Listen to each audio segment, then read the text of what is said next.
राजू भाई ने कभी ये नहीं कहा भी मैं बिल्कुल ही नहीं चुनाव लड़ूंगा। देखो एक सम्मान है, मेरे गांव का बुजुर्ग है, बड़ा है, आदरणीय है। अच्छा गांव राम की बात है, तो कोई भी किसी व्यक्ति की जो राजनीति शुरू होती है गांव से शुरू होती है। मैंने एक सम्मान में कहा था कि भाई चलो ये चीज़ ऐसे हो सकती है। कोई ऐसे लोग हैं जो अपने जिन्होंने टीम बनाई हुई है वो अपने 20 आदमियों से लिखवा देते हैं नेक्स्ट एमएलए, और फिर वो 100 बढ़ के सोते हैं। दिल्ली बहुत दूर है, जनता तय करती है। लास्ट टाइम जब चुनाव होंगे, वोट का बटन दबेगा तो लोग ये तय करेंगे कि ये व्यक्ति काबिल है कि नहीं है। तो भाई राजू भाई मेरे साथ में है, और राजू भाई पे कहीं ना कहीं यह भी आरोप है कि राजू भाई आजकल चुप है। जो विपक्ष है ना राजू भाई, वो कह रहा है कि राजू भाई पहले तो बोलता था, अच्छा बोलता था, लेकिन अब कहीं ना कहीं विधायक पर नहीं बोल रहा है। क्या कारण है? मनदीप भाई, जो लोग ये कह रहे हैं कि राजू भाई चुप है, ये राजू भाई के पागल है। सारे काम टेंडर दोगे, पहले टेंडर को नहीं थे, गपड़े कर दे, हम आवाज ठाई कर दे। अब यूँ थोड़ी है, अगर कोई आदमी सुधर गया ठीक है, अब कोई गलत काम नहीं कर रहा तो फिर क्या मतलब कदम पाड़ू उसने, ये चीज़ गलत है। मैंने पहले कहा था कि हमारी मुद्दों की लड़ाई है, व्यक्तिगत लड़ाई नहीं है। जब पहले टेंडर प्रणाली नहीं थी, जब खुद अपनी मर्जी से टेंडर लगवाते थे, अपनी मर्जी से ग्रांट वो दे देते थे, अपनी मर्जी से अपने ठेकेदार को बढ़ाते थे, कमीशन खाते थे, तब हमने आवाज़ उठाई, हर चीज़ को उजागर किया। लेकिन अब सरकार ने जब से टेंडर प्रणाली की है तो टेंडर खुलते हैं, तब इसमें विधायक का रोल रहा ही नहीं। कहीं ना कहीं विधायक को आप सर्टिफिकेट दे रहे हैं ईमानदारी का। मैंने ये कहा ही नहीं ईमानदारी का। अरे भाई जब कोई खान की चीज़ बची है नहीं, फिर कर दिखाऊंगा। जब कोई चीज़ बचे नहीं, जब टेंडर मामला हो गया, टेंडर खुलता है, सेक्शन ऑफिस से खुलो, जब बी ऑफिस से, BD ऑफिस से खुले, कहीं से खुले, जब पंचायत से खुले, जब टेंडर प्रकरण हो गया है तो फिर कैसे हम किसी को ब्लेम करें?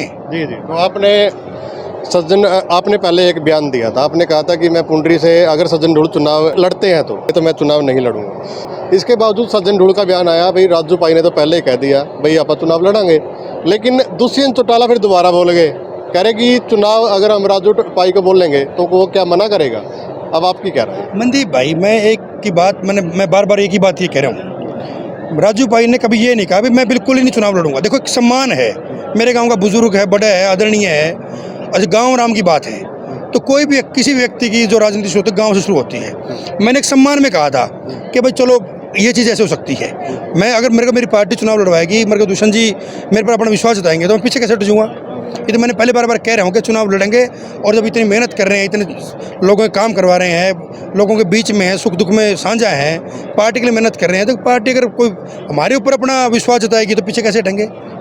2-3 दिन से मैं एक वीडियो देख रहा था जिसमें आपका लड़का भी प्रचार करता दिख रहा है, तो प्रचार शुरू कर दिया क्योंकि एक काफिले के साथ आपका लड़का, तो चुनाव प्रचार में उतार दिया आपका लड़का भी?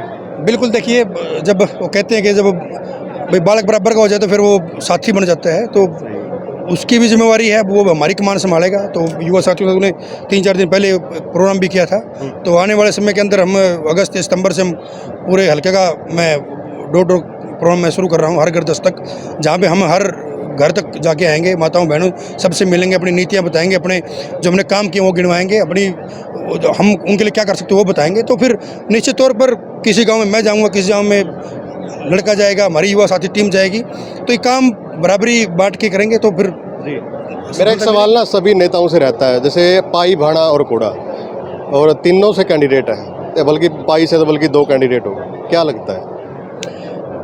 राजनीति के अंदर ये लोकतंत्र है, हर व्यक्ति को जब मत डालने का अधिकार है तो हर व्यक्ति को चुनाव लड़ने का भी अधिकार है। कोई भी आम परिवार, चाहे बड़ा कि छोटा कोई भी हो, सबको चुनाव लड़ने का अधिकार है। हर व्यक्ति तैयारी करता है, समीकरण बाद में बैठते हैं, किसकी टिकट आती है, किसको टिकट मिलती है, किसको लोग ये फैसला करेंगे कि भाई, क्योंकि 1.5 साल का अरसा है, भाई लोग ये भी फैसला करेंगे, लोगों को ये फैसला भी करना है कि भाई ये आदमी हमारे बीच में कितना पहले रहा है, किसने कितने मुद्दे उठाए हैं, कितना काम करवाने में सक्षम है। आप एक बार आपको पार्टी लाइन से बैठ कर देखना पड़ता है कि पार्टी कौन सी है।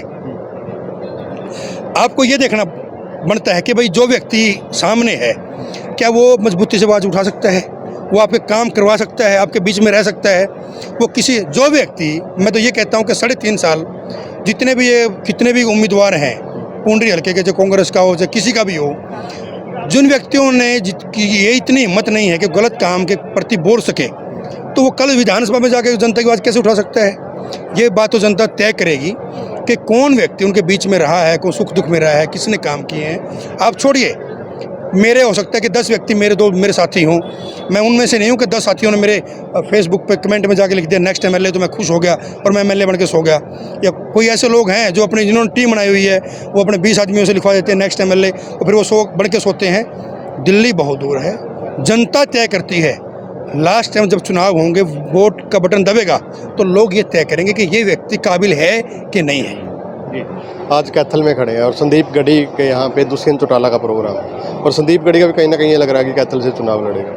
नहीं, निश्चित तौर पर जब संदीप भाई पिछले शामिल हुए थे और 2019 के चुनाव थे, तो उस वक्त संदीप भाई टिकट का दावेदार था और टिकट फाइनल भी थी, तो परिवार के अंदर क्षति हो गई थी, तो चाचा जी की डेथ हो गई, तो फिर वो हमें चुनाव कैथल वाला हमें नहीं लड़ना, तो मजबूत साथी है युवा टीम। आप ये देखिए कि आज एक चाय का कार्यक्रम था, श्री माननीय डिप्टी सीएम साहब आ रहे हैं, तो चाय का कार्यक्रम था। चाय कार्यक्रम में इतने युवा साथी बगैर जोर लगाए नॉर्मल तौर पे एक मैसेज ये किया कि भाई दुष्यंत जी आएंगे, चाय पे सभी आमंत्रित। तो इतनी संख्या में युवा साथी आए, तो जब युवा साथी कैथल हल्के के युवा साथी हैं, जब संदीप भाई को इतना सपोर्ट कर रहे हैं, तो मैं निश्चित तौर पर संदीप भाई कैथल से, हमारी दिली इच्छा ये है कि वो कैथल से चुनाव लड़े और मजबूती से चुनाव लड़े।